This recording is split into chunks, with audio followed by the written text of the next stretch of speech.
체로키 파일, 앞선 보도에서 설명드렸지만 이름도 내용도 낯설게 느껴지실 텐데요.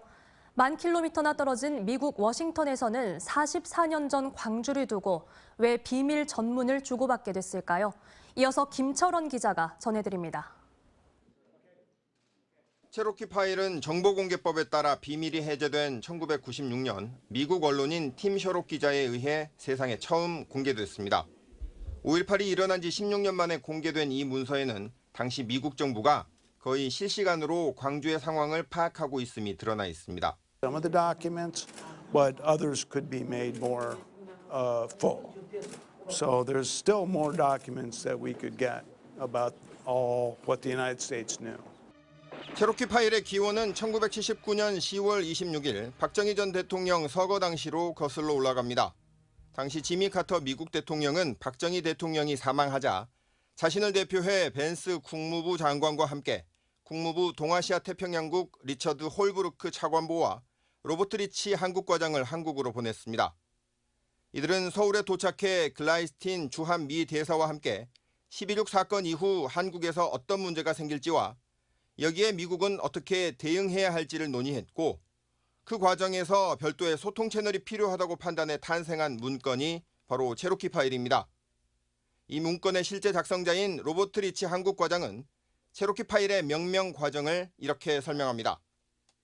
We even decided to set up a separate communication channel because we did not want to, we wanted to keep things fairly quiet. Wasn't that Cherokee? Yes, It was Cherokee. Yeah. 한국의 상황을 기록한 체로키 파일들은 다시 백악관과 국방부 그리고 CIA로 보내졌고 이 문서들은 전두환을 중심으로 한 한국의 신군부 세력과 미국 정부와의 관계를 추적할 수 있는 중요한 기록물로 남게 됐습니다. 팀 셔록 기자에 의해 발굴된 59개 파일, 3,500여 페이지 분량의 체로키 파일은 지난 2017년 5.18 기록관에 기증돼 일부가 번역되기도 했습니다. 가장 결정적인 시점에 미국의 대한 정책의 속살을 보여주는 가장 중요한 역사적인 문건이라고 이렇게 생각을 합니다. 하지만 아직 공개되지 않은 문건도 상당수 존재하고 있고 공개가 됐어도 중요한 부분이 가려져 있는 것들이 많습니다.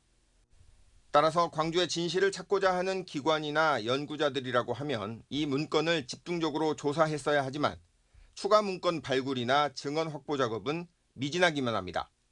대사관뿐만 아니라 다양한 중앙정보부도 있었을 테고 다양한 루트에서 올라간 정보들을 좀 발굴을 다 해야죠. 그보다 많은 정보들이 있는데 그거는 지금까지는 별로 못 찾았죠. 5.18 판도라의 상자로 여겨지는 체로키 파일의 작성자들의 증언과 진술을 통해 그동안 베일에 가려져 있던 44년 전 당시 광주 상황을 앞으로도 지속적으로 보도해 나가겠습니다. MBC 뉴스 김철원입니다.